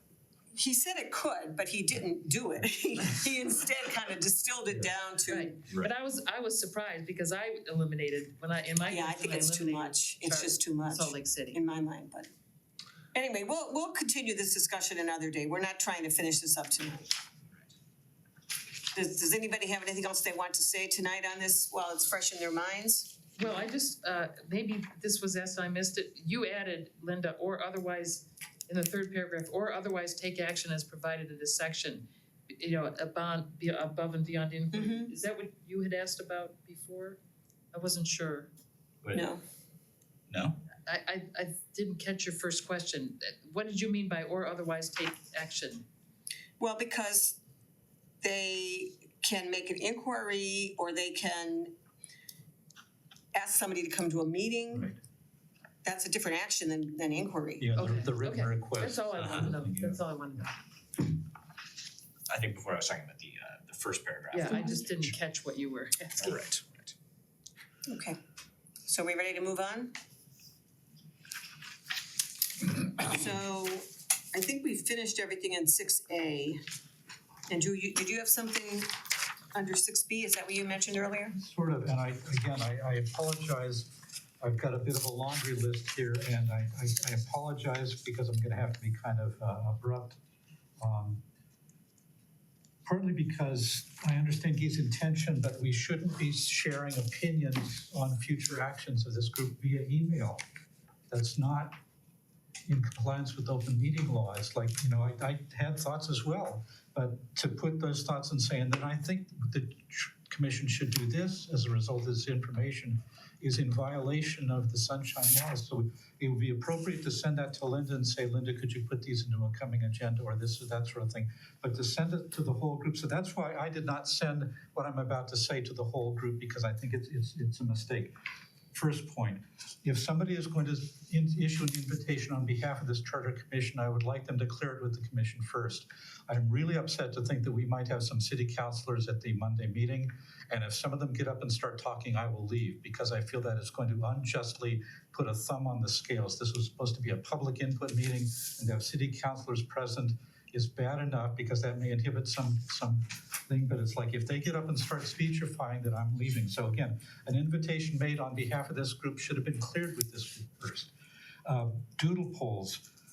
When we get a doodle poll, we check what days we may available, but I cannot keep all the dates on the doodle poll available in perpetuity. It seems like now it's like we're getting dates, okay, this date, this date, this date kind of thing, because they were on the doodle poll. So the next time we do a doodle poll, could we please say at the end of the doodle polls, then get an email saying, okay, please save X, Y, and Z dates, instead of there seemed to be the understanding that we have to save all the dates that were on the Can I doodle. respond? Sure. If I could predict how long it's going to take for elected officials to respond, I could tell you that. But the mayor only responded today. I followed up with him 4 or 5 times. I followed up with Councilor Maddox at least 4 times. I followed up with other mayors several times. So I don't know what to tell you about that, Drew, because I can't control how responsive people are. I do understand, but what I'd like is to say, please save these dates, and then others may come along. But to have a string of open dates. Then we would have no dates. I would have no dates reserved so that I could keep pestering these people to try to get them set for a meeting. I don't know what the solution is to that, because Talk to him. I think I've bent over backwards for the mayor and Councilman Well- Maddox, and I understand what you're saying. Honestly, I don't think I'm gonna get much from the mayor or Maddox that we have not heard already.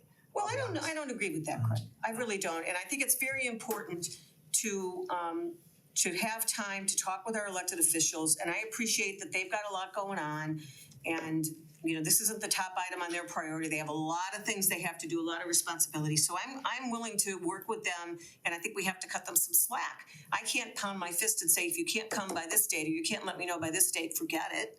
That's not productive. So I'm sorry, No, I appreciate the difficulty, but I don't know what else to do No, about it. and I completely I'm agree. This interested has been a moving target, and I really understand that. It's just that somewhere between the two, it's like, you know, because I keep telling my partner, well, we've got another meeting scheduled that I didn't have, you know, blocked out on the calendar because I can't block out half of February, that sort of thing. And I really understand it. It's been very difficult for you to say, please respond, kind of thing. So I get it, somewhere between the two. You know, next time we do a round, after the round goes through, after you've got all the results, if you could send out an email, say, we've got a majority of people who are available these 3 dates, please hang on to them as long as you can, something like that. And I do understand, Linda, it's been a nightmare. Finally, along those lines, when we formed this group, we agreed that we would meet twice monthly to work on the charter. We've had to schedule a lot of other meetings. I would like to request that in our future regularly scheduled meetings, we devote at least an hour to the charter review. That is our mandate, and we need to be doing that kind of a thing. We've done a lot of other stuff, and I appreciate that, but from here on in, at least half of our regularly scheduled meetings should be devoted to reviewing the current charter and working on a text, because I really feel that that's what we signed up for. And I think our commitment should be honored in that fashion. And again, I apologize for the bluntness of all these statements, but I cannot put them in an email because that's inappropriate. And I didn't want to take up any more time. And again, I really apologize. No, I have a question. I didn't understand the part about city council members attending on Mondays. Could you elaborate a little bit Yes, more on and your? no offense, but Linda sent an email to the city council and she copied us saying, on behalf of the Charter Review Commission, you are invited Oh, to the I see. kind of meeting. And I would not have agreed to that if we had been checked earlier, because I really think that that will change the dynamic. So that, We can't exclude them, can we? They're citizens of the city. No, a city. what I'm saying is the email went out on behalf of the Charter Review well, Commission. I apologize for that, and I will tell you quite honestly, that part of the reason I sent it to them is because I wanted to ask them to spread the word about the meeting, because it was becoming very difficult to get the word out.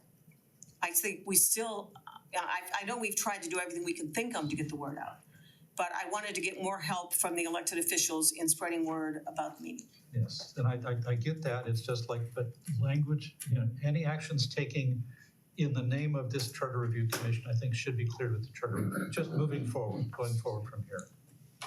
One other thing that I did want to follow up on though is, I'm not sure, I understand obviously, we've been tasked with reviewing the charter. I don't necessarily agree that it means going over every single line, every single comma, every single word of the charter.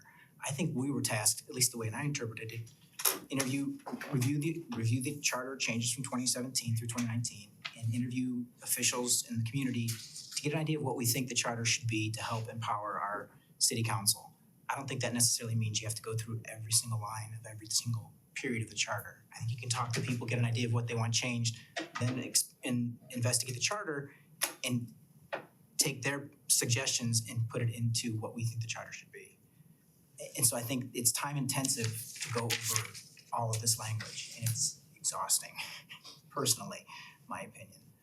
Well, we're almost done, for whatever that's worth. We went through the whole 2019 thing, And I think that was part of what they wanted us to do, is review what they did. yes. And for those who don't care about that, you don't have to, you know. But please don't stop the rest of us from doing that, because I feel very strongly that part of my reason for being here is to look at that language and make sure it embodies what we want from it. And if there are things like moral turpitude that are no longer appropriate, then we've taken them out. But that was a line by line kind of thing. And I'm just not sure that that's exactly what I anticipated coming in That's okay. through my previous experience. And I don't necessarily know that's what city council was tasking us with. You know, well, I understand, but we're almost done, so regardless. We are gonna have to start like writing it, I guess. You know, like we're just not gonna be that we're like reading it anymore. Well, I will say, just as a word of encouragement, that a lot of the writing is done. because we have in prior discussions agreed to much of what the 2019 group did. So there's really a lot of it that's done. So it's not gonna be as bad as we might have anticipated, because they did a lot of the heavy lifting on really very tedious drafting, very tedious.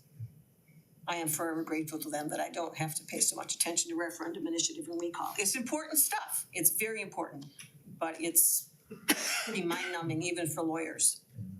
Yeah, it's gonna be a lot of copying and pasting, I agree, because we're taking a lot of the 2019 proposed language and putting it in. But we have to do that in a way that we have a presentable document, not a whole lot of cross-outs and this and that and little asterisk kind of thing. So that will be a little bit time-consuming, because it's gonna have to say we want, because I was looking at what University Heights did. They came up with a full document, and then they listed all the reasons they made whatever changes. And I think we could hold ourselves to that standard. Well, and that's what the 2019 group did, Yes, and I was assuming that we would do the same. right. But it's not that, I think we eventually, I expect, will end up with, here's a new charter, here's a compare that shows you how it differs from the current charter. It's gonna have a whole lot of red stuff in it. We could also tell them, here's how it differs from what was proposed in 2019, which will have fewer red things because we're gonna accept a lot of what they did. So we could give people different ways of looking at it depending on what their preferences are. Some people don't really like looking at compare right documents. I did it for 40 years, so it's very easy for me, but I think if you're not accustomed to it, some people find it very disorienting. Some, 100% of the population is gonna read anything on a ballot, much less 4 different charters. Anyhow, I Well, they're not gonna get that on the ballot, I'm saying what we give to city council. Yeah. Because presumably, they're gonna pay more attention to it than the average citizen. And thank you for that. I think we're all agreed that we know what's ahead of us, and depending on how stressed you get by that kind of a thing, and obviously we're gonna have to take extra time. We are not gonna be able to complete this in the 2 meetings per month that are ahead of us kind of thing. So that's accepted, and I just hopefully that we'll be able, we'll have a product that we can all feel proud of afterwards. Oh, I'm sure we will. I guess a further question, and I think maybe Lee can be extremely helpful to us because of his experience in University Heights, is the buckets. How this gets presented even to city council, who's Well, not gonna be. we did start talking about buckets, working off the Yeah, sample that Drew put together, which was very helpful. But again, I think it's a matter of presentation. I think what University Heights did to me was very helpful to say, if you like modernizing language in gender neutral categories, here you go. Yeah. And here's another bucket, and here's another bucket, and here's another bucket. And it makes it much easier for people to digest it. Particularly people who aren't accustomed to very detailed compare right documents. so that's just gone through the city council, the University Heights change have just gone through the city council, all right, they haven't been, have they been voted They on yet? went on the ballot. Oh, they were on the ballot, Yes, okay, yeah. okay, good, so you can help us all with it. Sorry that I'm not up to date on University Heights ballot. As we have just 7 minutes remaining till 8 o'clock, maybe we could go through really quick 6B2, or just kind of like, do we know about registration status? That sort of thing. Well, I'm sorry, I didn't look today. When I looked yesterday, it was maybe 15 people had signed up in advance, but we told people they didn't have to sign up in advance. Right. And I sent emails to a bunch of friends, like 45 people yesterday, and I got responses from a few people saying they were gonna sign up. So I encourage you all to share it with your friends and neighbors. We've been trying to publicize it as best we can. It was in the Heights Observer. And you did great work Monday night, both at Yeah, the we committee of the whole. tried to blast it there, and I've got flyers here if anybody wants to take a few. And How many have you got? I probably got 25 or so. Now, some of them had the QR code and some didn't, so You have the, one? Yeah, the image I posted on Facebook had the QR code, That's because I good. figured, because that's live in a sense, if you have. yeah. Do you have any left over? I do at home. I'm sorry, I don't have. Yeah, no, I just wondered, yeah. Folks want to take some, I'll just That has pass them text around. on the back too, because when I've talked to people about it, they often say, well, what are we gonna talk about? And I say, oh, it's here on the back. Good.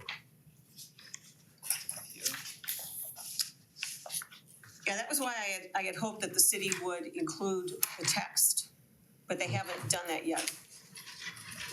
The text, The text that's on the back, you didn't. Oh, I take see. one, so- I thought in the last city email that they had, where did No, I see they that? just had something like this with a little thing that said there was a meeting and the day and the time and the place, but not anything else. Wow, well, somewhere online I saw the text. I don't, maybe it was in the somewhere.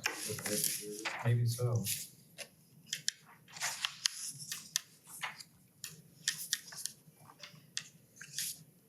Do we, And the League of Women Voters sent it out. So if you're on their mailing list, you might have seen it there. Okay, maybe that's it. They distributed it to their mailing list. Somebody was gonna put it on Nextdoor or Patch, I don't know. I am, and I forgot, so Okay, I apologize, I made there's it. still time, I know. there's still time. That should generate quite a lot of response there. Oh, I'm happy to. yeah, next happy to door, generate oh my that, God. yeah. So we do have, we did get confirmation that the meeting will be recorded on Monday.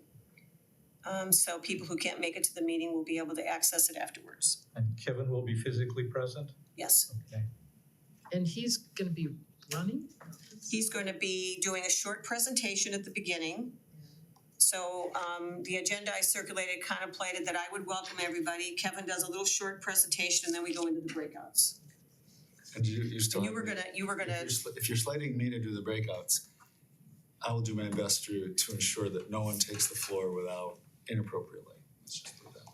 yeah, we'll have, somebody from each table who can talk and, So we're supposed to each take a table, depending on how many. depending on how many tables there are, but So, yeah. so the tables would be maybe 10 people or? I suggested 8, but it depends, did I say 8 or 10? You say 8 tables or 8 people? 8 people per table, and I said maybe we'll think about getting maybe 50 or 60 people, so we need that many tables, and obviously if the registration numbers spike up, we can contemplate more, but I didn't wanna drive people crazy putting out chairs and tables Yeah. for 100 people, then it looks like an unfilled room and it's depressing. This is a silly question, but we know how big the tables are? Well, I asked for tables for 8. Okay. So I think there are tables in the community center that are There should for be. 8. Yeah, because I've seen receptions set up that have the nice large round tables. They're not using round though, are they? I don't know. Do you have a preference? Well, I'll talk to Steve again. I about think it. in a way, the rectangle ones, you're closer to people so you can hear them talk easily. I think having round tables in that room with a lot of people talking could make it hard to hear. I don't know, I think round tables are better. But I would ask them what they recommend, because they're used to how the acoustics in the room work. Yeah, I don't agree with you on those long tables are hard to talk to each other. I think round They're not tables are. that long. No, If there are 8 people at a table, you have 3 at each side and 1 on Just each. saying, I'm just saying my opinion, that's all. Well, we could have a selection of tables and then people can self-select. But we're going to have name tags and index cards and ink pens and envelopes.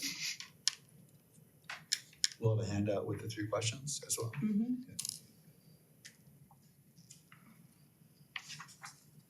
Yeah, I'll get a handout prepared and get it to Lee.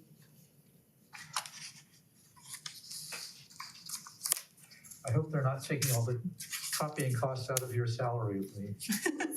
Certainly so far coming out of the law department, so. Whoa. Well, we haven't been spending too much money. Okay, anything else we need tonight? Anything we wanna talk about in terms of review of the meeting for lessons learned? One quick thing I wanted to add before I forget, I did have a chance to look at the Shaker Heights administrative language for their chief administrative officer. Cleveland Heights, we pulled it verbatim. It's the same language, so I'm not sure what else Jean wanted to add to it. But it's the same empowering language. Okay. That's weird because she said the opposite. I think she just took it wholesale. Maybe she From Shaker, should oh, I have see. tweaked it a little more. She feels like she should have, yeah. Do we have a motion to adjourn?